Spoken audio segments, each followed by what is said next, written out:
estos momentos tenemos sobre 500 hectáreas al aire libre. Contamos principalmente dentro de las sandías con dos variedades bien diferenciadas, las negras sin pepita, como Fashion, Fenway, Style, y dentro de las blancas rayadas sin pepita, como Boston, Bengala. El calendario nosotros empezamos en el mes de abril y llegamos hasta el mes de octubre. Nuestros principales clientes, aparte del mercado nacional, también exportamos a Alemania sobre todo, Francia y Países Bajos. La recolección al aire libre comenzamos en el mes de junio, normalmente, salvo algunos años en el que por las condiciones climáticas se puede adelantar algunos días y tocar algo a finales de mayo, pero lo normal es que se corten en junio. Y si ya se alarga el corte hasta octubre. Al principio está siendo un poco complicada debido sobre todo a las inclemencias climatológicas que hemos tenido a esta primavera, que se ha alargado un poco más de lo deseado, y las lluvias que han caído al finales del mes de mayo pues ha perjudicado un poco los cuajes y el calibre final del producto, con lo cual esperamos que la producción sea algo menor al inicio que campañas pasadas y el calibre también sea algo menor. Al aire libre el control biológico es complicado, puesto que no controlamos todos los factores que afectan al cultivo, tampoco podemos impedir la entrada de plagas, con lo cual dificulta el establecimiento del control biológico. Hemos hecho varios ensayos con lo mismo y sí se ha observado que hay determinadas plagas que sí se pueden controlar bien con control biológico, como puede ser el pulgón, debido sobre todo al establecimiento, a la presencia de enemigos naturales en la zona, como puede ser la crisopa, la cual ya te ayuda de por sí a controlar dicha plaga. Pero hay otras, como por ejemplo el gusano o la araña roja, que se hace muy difícil su control biológico y dificulta su implantación. Actualmente el método de control que utilizamos mayoritariamente es el control químico, utilizando productos respetuosos con la fauna auxiliar, tratando de molestar lo menos posible a los organismos que nos ayudan a combatir las plagas y utilizando productos cada vez más específicos y con un plazo de seguridad más corto, con lo cual tendemos hacia un residuo cero. Durante todo el ciclo productivo del cultivo se va visitando y se va viendo la evolución del fruto. Una vez que ya determinamos que el fruto ya tiene el calibre deseado y tiene la planta ya manifiesta un cambio fisiológico en el crecimiento, ya el crecimiento vegetativo se acorta, ya no crece tanto, entonces el fruto está engordando, se van haciendo catas en el cultivo para ver la evolución de la concentración de azúcares y el color del mismo. Cuando ya se estima que como mínimo en la pieza más tardía tiene 10 grados Brix, ya se determina el momento de corte. Nosotros realizamos, además de la sandía, realizamos coliflor, brócoli, calabacín y lechuga. Bueno, la campaña fue complicada en ese aspecto porque nadie se esperaba una situación como la que nos encontremos y fue un poco problemática con el tema de organizar gente para hacer los cortes, para hacer el traslado. El tema del almacén se tuvieron que hacer dobles turnos para evitar que el flujo de gente se pudiera contagiar los unos a los otros y eso provocaría un cierre de la empresa que no era deseado.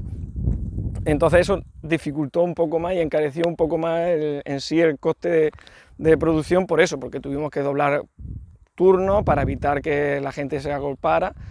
Fue un poco problemático en ese sentido. Luego a nivel agronómico y a nivel de comercial, pues al inicio la campaña fue un poco mala, pero luego repuntó y terminó bien. En principio tenemos entre estructuras, aire libre, en la calle, digamos, y diferentes cultivos en torno a unos 50 hectáreas aproximadamente.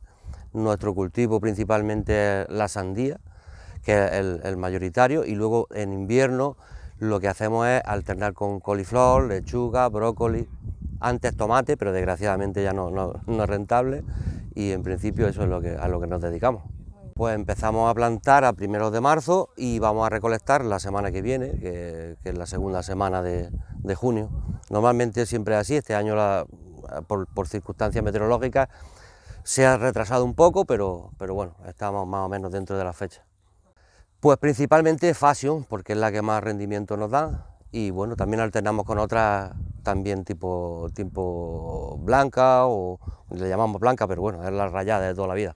Pero principalmente es la Fashion, que es la que más rendimiento nos da. Bueno, la única incidencia es el clima, que es lo que marca la sandía. La sandía es principalmente el clima la que la domina. tanto para bueno como para malo. Este año la incidencia es que al haber hecho temperaturas no agradables para la sandía, pues se han quedado cortas de tamaño en las primeras, después parece ser que van cogiendo más tamaño, pero en principio pues más o menos como siempre. Principalmente, bueno, son los técnicos, los profesionales los que se dedican a eso. Yo prácticamente lo que hago es regarlas, abonarlas y cuidarlas, pero ellos normalmente están tratando con productos que están en el límite entre lo ecológico y lo normal de toda la vida, pero casi siempre están utilizando productos ecológicos, limpios, que no tienen los residuos que antiguamente tenían cualquiera de los productos. Todo eso está manejado por profesionales. Los agricultores queremos siempre lo mejor y todo, pero nosotros no somos capaces bueno, sí somos, pero siempre recomendado por los técnicos. Hay un jefe de corte, el que manda a los cortadores para que hagan un muestreo, y a partir de ahí ven cuando está en su óptimo nivel de azúcares y de sabor, aparte del sabor, de la textura de la sandía, y ese es el momento justo de cortar. Los agricultores prácticamente nosotros no intervenimos en el corte, son los profesionales los que indican cuándo se debe de cortar. Principalmente los costos de producción, que vienen limitados casi por una gran parte, es por los pocos recursos hídricos que tenemos. El agua, para poner un ejemplo, nosotros la pagamos a más de 60 céntimos, cuando en otros países, Portugal o Marruecos, los demás están en torno a 1 céntimo, 2 céntimos, con lo cual a nosotros se nos encarece muchísimo la producción. Ese es el principal. Luego están las cuestiones digamos, competencia desleal, que le llamamos nosotros, con la normativa que hay en otros países. En cuanto a tomate, por ejemplo, nos han destrozado porque nosotros no podemos competir con la seguridad social de otros países terceros, no hay que nombrar a nadie, pero es así, a ellos les exigen, no les exigen nada, y nosotros tenemos que cumplir con toda la normativa, con lo que nos encarece unos costos muy elevados. Dejamos de producir tomate u otros productos similares con alto coste porque no somos competitivos. Ahí es donde la administración tendría que poner los medios. No sé yo cómo, porque los agricultores no podemos estar en esas, no sabemos cómo. Lo que sí sabemos es que no podemos producir con igualdad de condiciones en el momento que estamos, y eso nos va a dejar muy limitado el que solo una parte de productos podamos ser rentables. Las administraciones tendrían que por lo menos ayudarnos, porque no tenemos relevo generacional. Los agricultores van dejando de ser efectivos en ese aspecto. Nuestros hijos o los que vienen detrás,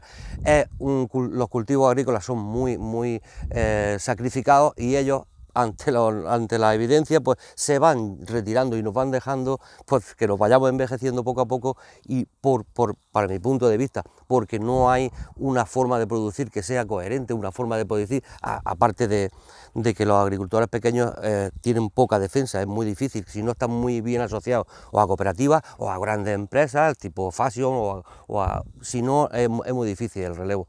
Es lo que yo pediría, es que las administraciones actúen pronto, porque si no actúan pronto, el relevo generacional de la agricultura aquí se nos va cayendo.